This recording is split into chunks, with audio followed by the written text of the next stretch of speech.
Hello, my name is Nidhish Mattapalli, and this is my pop culture project, and I will be going over the film The Fantastic Four First Steps by Marvel Studios.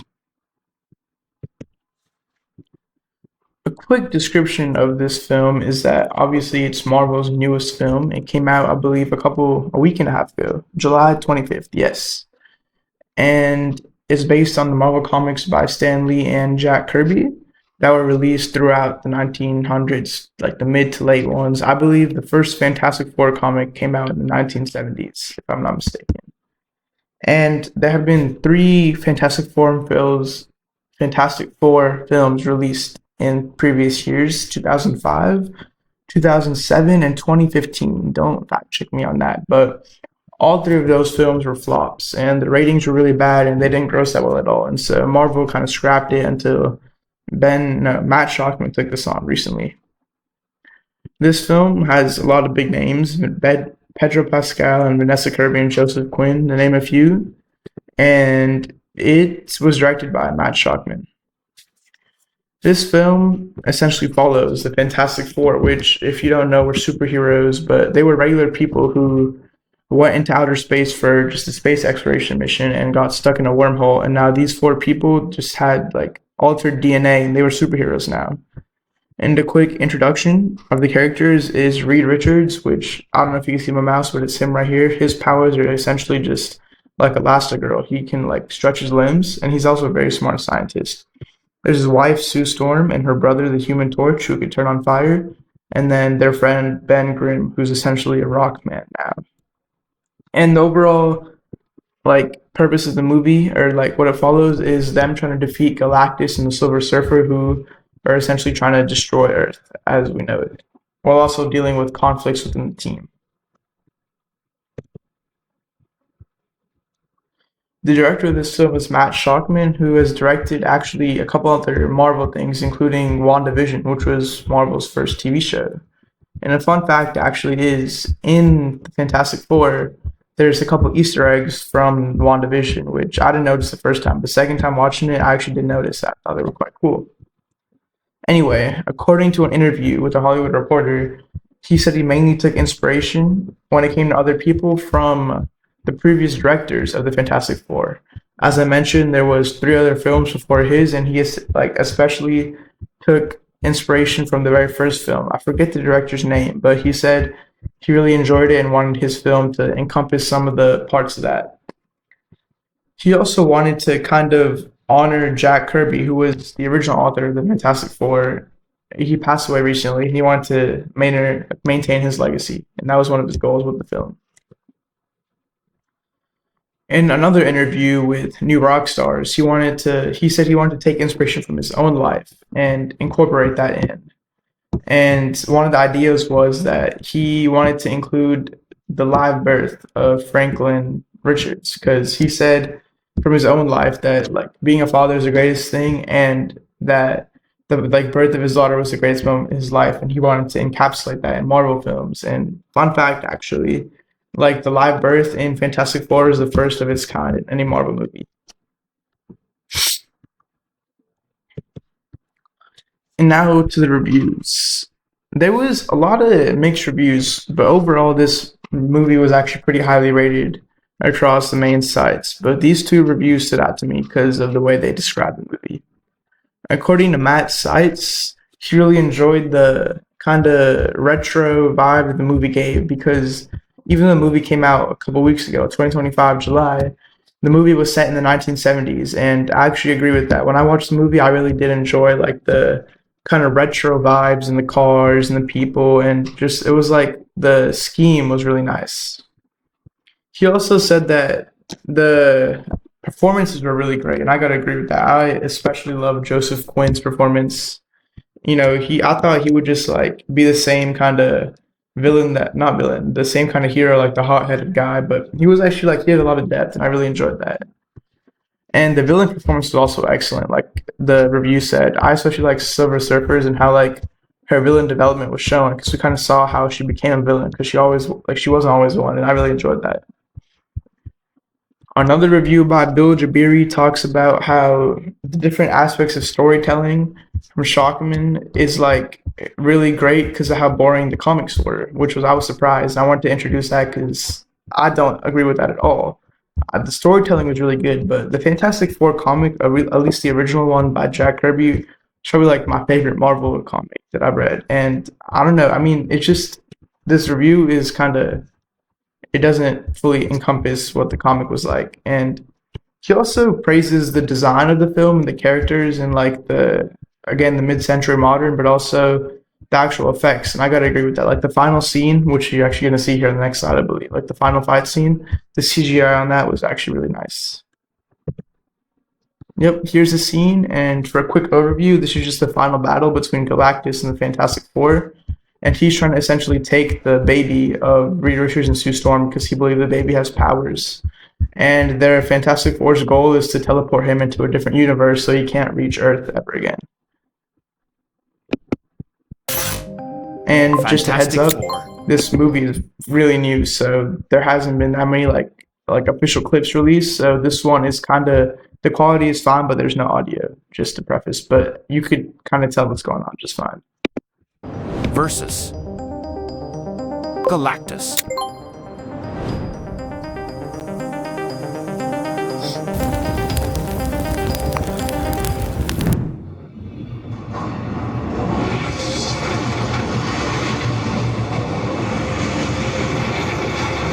That's Galactus.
Okay, and I didn't want to spoil it, but this scene kind of had at the end, the villain, one of the villains, Silver Surfer, actually sacrificed herself to save Earth when she pushed Galactus into the big kind of teleportation device. And to compare and contrast the original melodramas to this film, obviously, I'm not trying to read word for word, but I'll try to kind of encompass this quickly. In original melodramas, there are essentially one hero and one villain, and one person that needed saving. Whereas in this film, obviously, there's the hero, villain, people needed saving, but there was 4 heroes, and the villain was obviously one villain, but the entire human race needed saving. There wasn't one damsel in distress necessarily. And also, original melodramas would essentially, I mean, yeah, they would sometimes discuss societal problems and kind of explore that. But this Fantastic Four doesn't really talk about systematic problems like at all. Original melodramas also used chorus and music to highlight the thrill and essentially action going on and like the thoughts of the characters. And Fantastic Four does have a soundtrack and obviously like the kind of music when they're fighting and this and that, but it doesn't really work like a chorus would in original melodrama. It doesn't really encapsulate stuff, essentially. That's what I believe. And obviously, some similarities is the idea of good versus evil, good being the heroes and evil being Galactus, and heightened conflict, which I mean, you just saw in that video, like the big fight and all the fire and all the other aspects of that. And the final message that good always triumphs evil, which was shown in essentially the heroes winning against Galactus. And sources for the compare and contrast, I'm just going to quickly go over them. Kyle de Guzman said that an original melodrama is good versus evil and there's someone in danger, and how they use choruses and music to kind of highlight thoughts and express action. And Sarah Lee from Number Analytics said that they also go over problems in society that need to be addressed, which this film specifically did not, but original melodramas did. She also talks about the different character developments within melodramas and plots that develop from that. And for my analysis, I mean, I wrote a lot, but I really do believe that this film, which, okay, I'm just going to go from the beginning. It came out a couple weeks ago, July 25th, 2025, but it takes place in the 70s.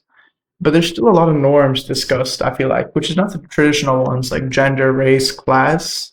But there was one that I really wanted to talk about, which was identity. And Ben Grimm, who was the human turned big rock monster, not monster, he's a good guy, but he was a regular dude and he turned into a rock. And with that rock, people started treating him differently. He was turned into like a TV show for kids and like he had a line.